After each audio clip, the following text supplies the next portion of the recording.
নমস্কার বন্ধুরা, একটি নতুন রেসিপির সাথে আপনাদের সবাইকে স্বাগত জানাচ্ছি মেঘার সাথে বাঙালিয়ানাতে।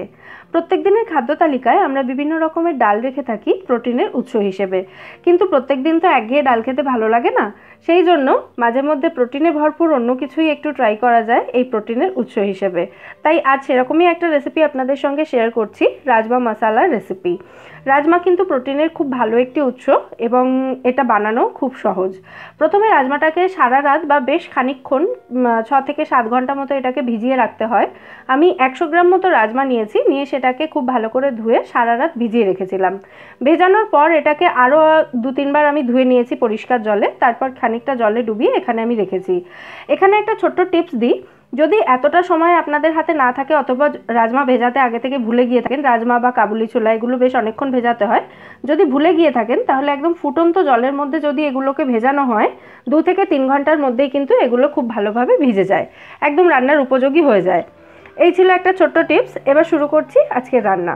প্রথমে রাজমাটাকে সেদ্ধ করে নেব, ভিজিয়ে রাখা রাজমাটাকে। তার জন্য একটা প্রেসার কুকারের মধ্যে আমি রাজমাটাকে দিয়ে দিয়েছি, বেশ খানিকটা জলও দিয়েছি, সাথে দিচ্ছি 1 টিস্পুন নুন আর দিচ্ছি গোটা গরম মশলা। এখানে 1 টুকরো দারচিনি, 3টে লবঙ্গ এবং 2টো ছোটো এলাচের মুখ ফাটিয়ে আমি এখানে দিয়ে দিলাম। এরপর প্রেসার কুকারে ঢাকনাটা বন্ধ করে 5 থেকে 6টা হুইসেল বা সিটি দিয়ে এই রাজমাটাকে সেদ্ধ করে নিতে হবে। রাজমাটা কিন্তু খুব ভালো মতো সেদ্ধ হওয়াটা খুব ইম্পর্টেন্ট। সেদ্ধটা কীরকম হওয়া দরকার সেটা আমি দেখিয়ে দিচ্ছি। প্রেসার কুকারের ভাপটা যখন আপনি বেরিয়ে যাবে তখন দেখুন এটাকে একটা চামচ দিয়ে আমি জাস্ট এভাবে চাপছি আর তাতেই কিন্তু রাজমাটা এরকম গলে যাচ্ছে। ঠিক এই রকম সুন্দরভাবে কিন্তু রাজমাটাকে সেদ্ধ করে নিতে হবে। তারপর চলে যাচ্ছি মেন রান্নায়। এখানে আমি একটা কড়াইতে 1.5 টেবিল স্পুন সাদা তেল ভালো করে গরম করে ওতে 1 টিস্পুন মতো সাদা জিরে দিয়ে জিরেটাকে খুব ভালো করে ভেজে নেব। প্রথমে জিরেটা একটু ব্রাউন করে ভাজা হয়ে গেলে এর মধ্যে একটা মিডিয়াম সাইজের কুচনো পেঁয়াজ দিয়ে পেঁয়াজটার কালারটা একটু হালকা হয়ে আসা পর্যন্ত এটাকে ভেজে নিচ্ছি। তারপর এর মধ্যে দিয়ে দিচ্ছি 1 টিস্পুন মতো আদা রসুন বাটা। আদা রসুনের কাঁচা গন্ধ চলে যাওয়া পর্যন্ত এটাকে খুব ভালো করে এবার ভেজে নিতে হবে। আদা রসুন বাটার বদলে আপনারা কুচনোও ইউজ করতে পারেন। আদা রসুনের কাঁচা গন্ধ চলে গেলে এর মধ্যে দিয়ে দেবো আমি টমেটো বাটা। 2টো মিডিয়াম সাইজের টমেটো আমি মিক্সিতে দিয়ে পেস্ট করে এখানে দিচ্ছি। গ্রেট করা বা বাটা টমেটো দিলে গ্রেভিটা একটু ঘন হয়। এরপর দিয়ে দিচ্ছি হলুদ গুঁড়ো 1/2 টিস্পুন মতো, কাশ্মীরি লাল লঙ্কা গুঁড়ো দিচ্ছি 1 টিস্পুন মতো কালারের জন্য, ধনে গুঁড়ো দিলাম 1/2 টিস্পুন, জিরে গুঁড়ো দিলাম 1/2 টিস্পুন আর দিচ্ছি কাঁচা লঙ্কা বাটা স্বাদ অনুযায়ী। যে যেরকম ঝাল খেতে পছন্দ করেন সেই অনুযায়ী কাঁচা লঙ্কা বাটাটা দেবেন। খুব ভালো করে এবার মিশিয়ে নিচ্ছি। তারপর এই মশলাটাকে 3 থেকে 4 মিনিট কষিয়ে নিতে হবে, বা যতক্ষণ না এর থেকে তেল ছেড়ে আসছে সেই পর্যন্ত এটাকে কষিয়ে নিতে হবে।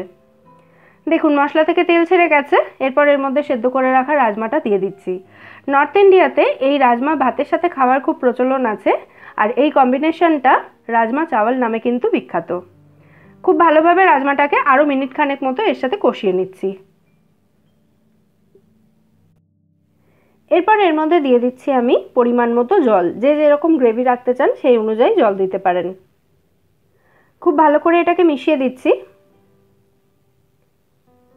তারপর গ্রেভিটা যখন ফুটতে শুরু করবে এর মধ্যে দিয়ে দিচ্ছি আমি স্বাদ মতো নুন এবং মিষ্টিটা অ্যাভয়েড করতে পারেন, যাদের পছন্দ নয় তারা নাও দিতে পারেন। খুব ভালো করে এটাকে মিশিয়ে নিচ্ছি। তবে চিনিটা দিলে কিন্তু এখানে টমেটোর টেস্টটা ব্যালেন্স হয়, মানে টমেটোর টক ভাবটা ব্যালেন্স হয়ে যায়। তারপর এটাকে ঢাকা দিয়ে মিডিয়াম ফ্লেমে এটাকে রান্না করতে হবে 3 থেকে 4 মিনিট মতো। 3 থেকে 4 মিনিট পর ঢাকনা খুলে এটাকে একটু নাড়াচাড়া করে দিচ্ছি আমি। তারপর এর মধ্যে দিয়ে দিচ্ছি 1/2 টিস্পুন মতো গরম মশলা গুঁড়ো। খুব ভালো করে আবার এটাকে মিশিয়ে দিচ্ছি। আর সবশেষে দিয়ে দেবো এর মধ্যে 1 টিস্পুন মতো শুকনো খোলায় ভেজে রাখা কাসুরি মেথি। কাসুরি মেথির বদলে কিন্তু আপনারা এখানে ধনেপাতা কুচিও ইউজ করতে পারেন।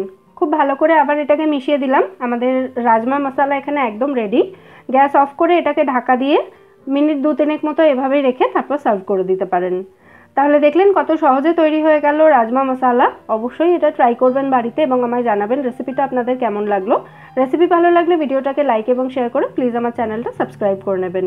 ফিরে আসবো নতুন কোনো রেসিপি নিয়ে। সবাই সুস্থ থাকবেন, ভালো থাকবেন এবং সবাইকে ভালো রাখবেন।